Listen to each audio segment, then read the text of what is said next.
കൊപ്പത്തിന് പൊൻതിളക്കമേകി 2 പതിറ്റാണ്ടിന്റെ പാരമ്പര്യവുമായി grand Akshara golden diamonds, Pattambi road, Koppam. Gandhi രക്തസാക്ഷിത്വ ദിനാചരണവും തൊഴിലുറപ്പ് പദ്ധതി അട്ടിമറിക്കുന്ന കേന്ദ്ര സർക്കാർ നടപടിക്കെതിരെ പ്രതിഷേധവും സംഘടിപ്പിച്ച് കോൺഗ്രസ് പട്ടാമ്പി മണ്ഡലം കമ്മിറ്റി. ഗാന്ധിജിയുടെ രക്തസാക്ഷിത്വ ദിനാചരണവും പുഷ്പാർച്ചനയും പട്ടാമ്പി കോൺഗ്രസ് ഭവനിൽ വെച്ചാണ് നടന്നത്. മഹാത്മാഗാന്ധി തൊഴിലുറപ്പ് പദ്ധതി അട്ടിമറിക്കുന്ന കേന്ദ്ര സർക്കാർ തീരുമാനത്തിനെതിരെയുള്ള പ്രതിഷേധവും കോൺഗ്രസ് ഭവനിൽ നടന്നു.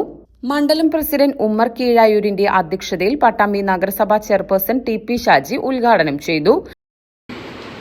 സ്വാതന്ത്ര്യം വാങ്ങിത്തന്ന മഹാത്മജിയുടെ പ്രവർത്തനങ്ങൾ അനുസ്മരിക്കാനും അത് പുതിയ തലമുറകളിലേക്ക് എത്തിക്കാനുമാണ് നമ്മളൊക്കെ ഇത്തരം സംഗമങ്ങൾ സംഘടിപ്പിച്ചിട്ടുള്ളത്.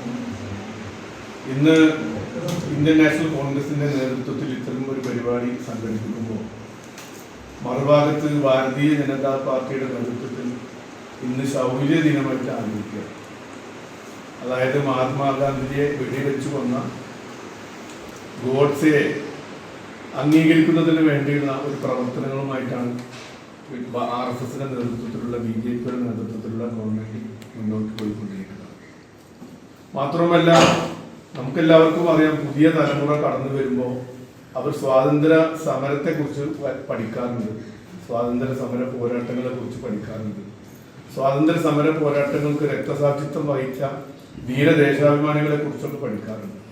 എന്നാൽ ആ പാഠപുസ്തകത്തിൽ നിന്ന് അത്തരം വരികളൊക്കെ എടുത്തു മാറ്റി ഇപ്പോൾ കഴിഞ്ഞ വർഷം ഗുജറാത്തിലുള്ള ഒരു സ്കൂളിൽ 9ാം ക്ലാസ്സിലുള്ള ഒരു പുസ്തകത്തിലാണ് എന്തിന് മഹാത്മാഗാന്ധി ആത്മഹത്യ ചെയ്തു എന്നാണ് അതിനൊരു ചോദ്യമായിട്ട് ചോദിച്ചിട്ടുള്ളത്.